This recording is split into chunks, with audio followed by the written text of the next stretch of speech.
दा good morning सनाफोर दिन गोदान मोनसे भिडिअ बयखौबो गोसो गोरबोजों बरायगरनानै लाहरनाय थालायबाय मर्निं नै सिखारनानै लाबाय बेरे फुंजानि सिखारनानै आं न' बां साफा खालामनानै लागोनसै सनाफोर आंना सिखारबाथाय मर्निं डिउटिया बेनो आरोना न' बांखौ साफा खालायग्रोनाय सफा आरि बुस्रांग्रोनानै लाजोबो ओमफ्राय न' सिबबाय न' सुबाय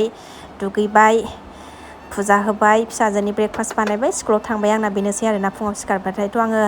दिनै भिडिअखौ मर्निं बे न' साफा खालामनायनिफ्रायनो जागायजेननाय जाबाय नायलांदो सनाफोर आंनि भिडिअखौ अननानै मोजां मोनोबा आरो गिबियावनो आं बुंगोरो आंनि चेनेलाव सोरबाफोर गोदानबा आंनि भिडिअसफोरखौ नायनानै मोजां मोनोबा अननानै साबस्क्राइब खालामलां बेल आइकनखौबो क्लिक खालाम जाहाथे आं गोदान भिडिअ आगारोबानो नोंथांमोननियाव नटिफिकेसन थांनाय बायदि थरायलांबाय थादो सनाफोर आं दिनै भिडिअनि गेजेरजों मा देखायलांनो हायो देखायलांसैलै आरोना टाइमआथ' 4:05 जाबाय सनाफोर मर्निं सिखारना लाबाय न'थ' सिबना लाबोनोसै दे सनाफोर आङो दे फिसा सानैया सिखाराखै दा सनाफोर दाबो सोराङाखैनो न' बां सिबबाय आङो नै साफा खालायखांनानै फुङाव सिखारनानै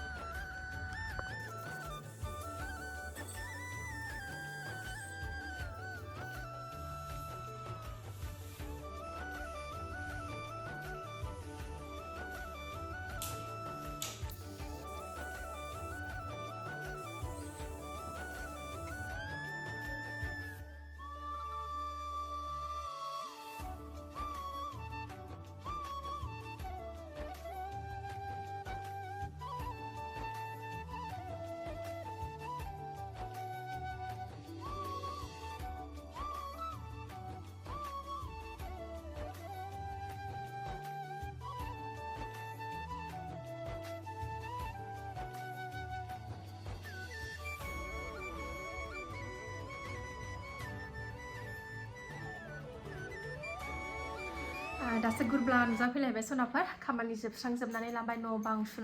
बां सुस्रांनानै लाजोबबाय सिबनानै लाखांबाय ओमफ्राय फुजा होनो मोनालाय आंहा नै ओंखायनो फुजा होनाङासै ओमफ्राय दा फुंनि ब्रेकफास्ट खालामसै फिसाजोना स्कुलबो दं नालाय ओमफ्राय फिसाजोखौ आङो फोजानानै नै साखि बाखि मैया होस्रांनायखौ सुस्रांनो बिबार थिबार बावनाय दङ गाइखेर थाइखेर होनाय दं दोनसोमनो बायो नालाय ओमफ्राय फिसाजोखौ गेदेरखौ दुगैनो थिनबाय आङो थाब फोजाबाय आं 6थायावनो दिनै ओरैनोथ' दा एसेमब्लिया 7:55आवसो नालाय 8थायावसो खासो ओंखायनो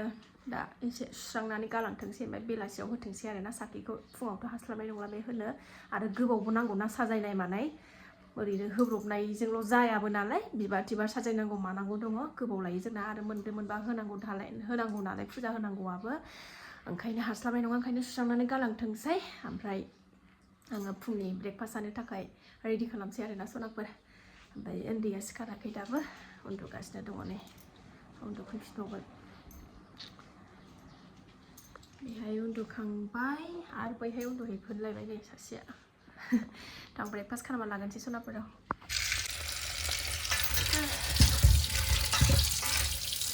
आलु हानानै लाबाय आलुजों ओंखामजों एवनाय जायो नै फिसाजोआ एवनोसै आलुजों ओंखामजों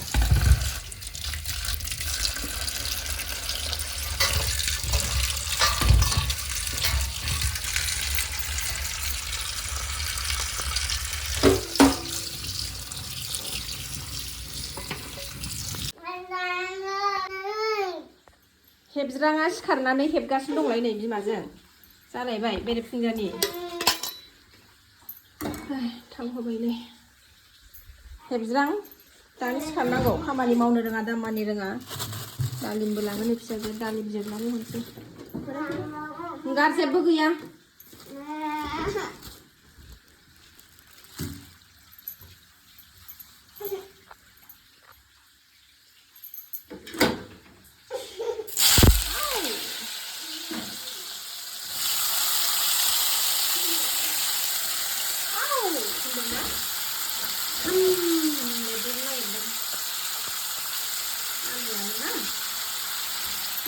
आलुखौ दे एवसिदा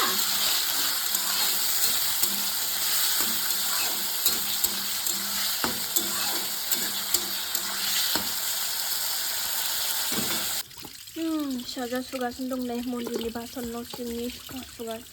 सिंनिखौ सुगोरबाय ओरै बाहारानो दंबावो नै बुरजा ओंखारथारो बासनफ्राबो दे सुदो थाब-थाबनो स्कुलबो दङ ना मावदावबावसो रोङो ना सनाफोर ओंखायनो सोलोंदावनांगौ हिन्जावनि फिसा गासिखौबो रोंनानै थाजोबनांगौ आरोना ओंखायनो फोरोंखायो आङो आं मोनाबा हास्लाबाबा मायाबा सुनो थिनो आरोना आङो जेरावबो आखा फाखा जानानै थाजोबनांगौ हिनजाव मानसिया अबायथो आराम मोनजानो आरोना सनाफोर मावखानांगोन रोंखानांगोन मावनानै सोलोंनानै थाखानांगौ बे दालिमखौबो जिरना लानोसै आं ओरै मोनबाय थाथोंसै ओंखामा माबाया आलु आरि मोनबाय थाथोंसै आलु मोनहोगोरनोसै ओमफ्राय ओंखामखौ होसननोसै ओमफ्राय आं बेखौ जिरना लागोरनोसै जिरखांनानै फिसाजोनो टिफिनाव सोबाय नै एसे ओमफ्राय ओरै दंबावो नै एसे ओरै ओंखाम होसनबाय नै ओरै ओंखामबो होसनबाय नै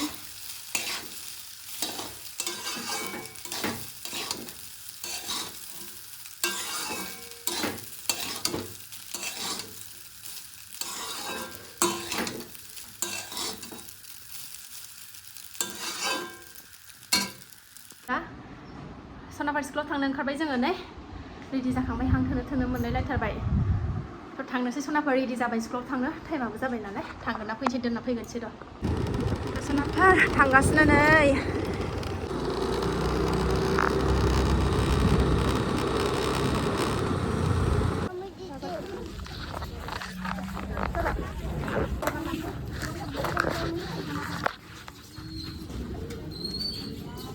सनाफार आं एसे नै ओंखाम एवनायखौ जानोसै दहाय जास्लाबलांनो हायाखै हास्लाबाखै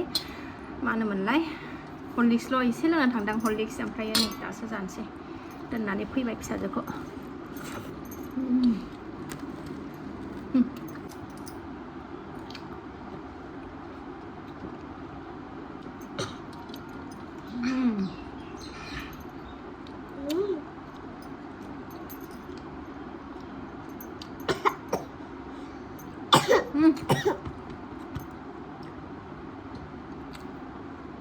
जायाबा